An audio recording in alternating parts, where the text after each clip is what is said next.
नमस्कार मित्रांनो, आता या व्हिडिओमध्ये आपण बघणार आहोत मिसेलेनियस रिसिप्टची एंट्री कशी करायची आहे।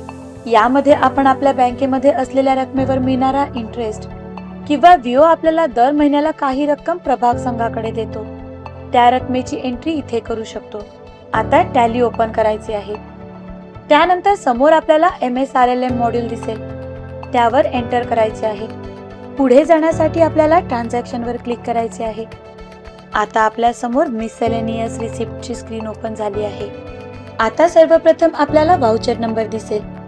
व्हाउचर नंबर तुम्हाला जर चेंज करायचा नसेल तर तुम्ही तोच ठेवू शकता अथवा तुमच्या रजिस्टरचा व्हाउचर नंबर इथे टाकू शकता। एंटर करून पुढे जायचे आहे। पुढे गेल्यावर आपल्याला F2 हे बटन दाबून डेट चेंज करायची आहे। डेट चेंज केल्यावर तुम्हाला एंटर हे बटन दाबायचे आहे। जर तुम्ही व्हीओची मंथली बचत स्वीकारत असाल तर त्या व्हीओचे नाव किंवा व्हीओ कोड टाकून एंटर बटन दाबायचे आहे। रिसिव्ह फॉर्म मध्ये व्हीओचे नाव परत टाकायचे आहे।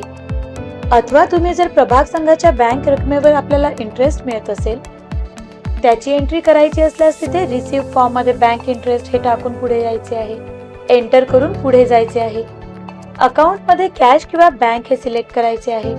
आता आपल्याला जर व्हीओ कडून मंथली बचत मिळत असेल तर मंथली बचत अथवा बँक इंटरेस्ट मिळत असल्यास बँक इंटरेस्ट रिसीव्ह हे लेजर सिलेक्ट करायचे आहे। एंटर करून पुढे जायचे आहे।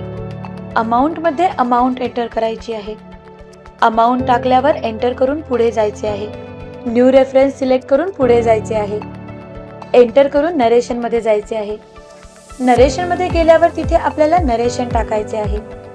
उदाहरणार्थ जर तुम्हाला व्हीओ कडून मंथली बचत आली असेल तर मंथली बचत रिसीव्ह किंवा बँकेतून इंटरेस्ट रिसीव्ह झाला असेल तर बँक इंटरेस्ट रिसीव्ह हे नरेशन मध्ये टाकून तुम्ही एंटर करून पुढे जायचे आहे। आता तुम्हाला ऍक्सेप्ट ही स्क्रीन दिसेल, त्यावरती येस और नो चा ऑप्शन दिसेल, तिथे तुम्हाला येस वर एंटर करायचे आहे। एंटर केल्यानंतर तुमची एंट्री टॅली मध्ये सेव्ह होईल। अशा पद्धतीने आपले मिसेलेनियस रिसिप्ट एंट्री पूर्ण झालेली आहे।